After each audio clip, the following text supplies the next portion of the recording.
नमस्कार, माधवी स्प्लिटरमध्ये मी माधवी तुम्हा सर्वांचं खूप खूप स्वागत करत आहे। आज आपण अगदी सोप्या पद्धतीने ना चिवड्याची रेसिपी पाहणार आहोत।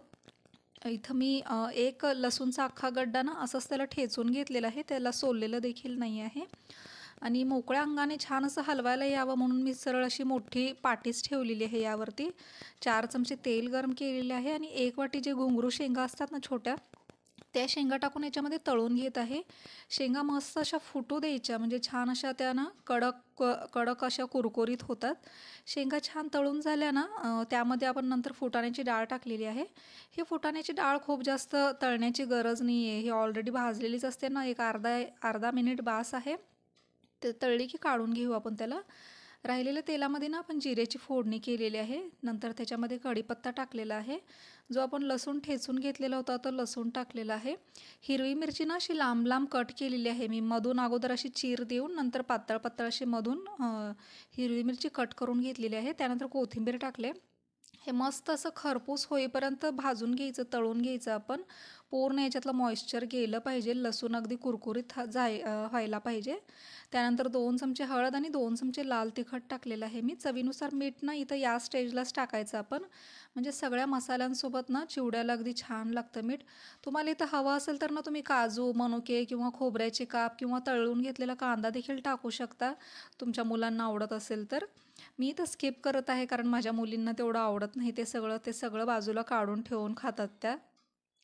त्यानंतर मी जे चिरमुरे आपण चाळून घेतलेले होते ते चिरमुरे याच्यामध्ये टाकलेले आहे आणि गॅस इथं आपला एकदम लो स्पीडवरती आहे, अगदी मंद गॅसवरती आहे आणि छान मिक्स करून घेऊया हे। काही जणांना आवडत असेल तर याच्यामध्ये पिठी साखर देखील टाकतात, मी अवॉइड करते। तुम्हाला आवडत असेल तर पिठी साखर देखील तुम्ही याच्यामध्ये टाकू शकता। अगदी मंद गॅसवरती ना 1-1.5 ते 2 मिनिटांसाठी आपण याला सतत हलवत मिक्स करून घेऊया। त्यानंतर इथं मी गॅस बंद केलेले आहे आणि एक ताट झाकून ठेवले याच्यानंतर। हे ताट नंतर मी काढून दुसरं मोठं झाकून ठेवले। गॅस बंद केलेला होता, तर नंतर आणखीन एक 10 मिनिटं ना तसंच ठेवून दिले गॅस बंद केल्यानंतर देखील।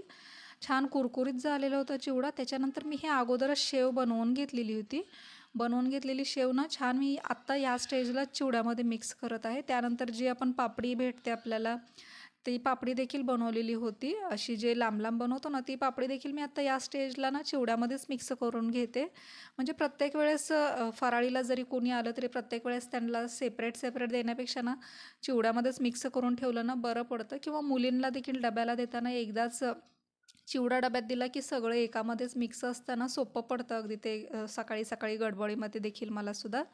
छान हे मिक्स करून घेते मी सगळं। मधल्या वेळात खाण्यासाठी देखील ना खूप छान रेसिपी आहे ही, अगदी झटपट 10-15 मिनिटात बनवून तयार होते ही चिवड्याची रेसिपी। तुम्ही पाहतात मी इथे चिवडा बनवत आहे तर आमच्या वैभवीला कंट्रोल होत नाही आहे, मधून मधून येऊन तिने टेस्ट करते, मीठ बरोबर आहे का, तिखट बरोबर आहे का, छान झाला आहे का, म्हणून तिची आपली गडबड चालूच होती खाण्याची।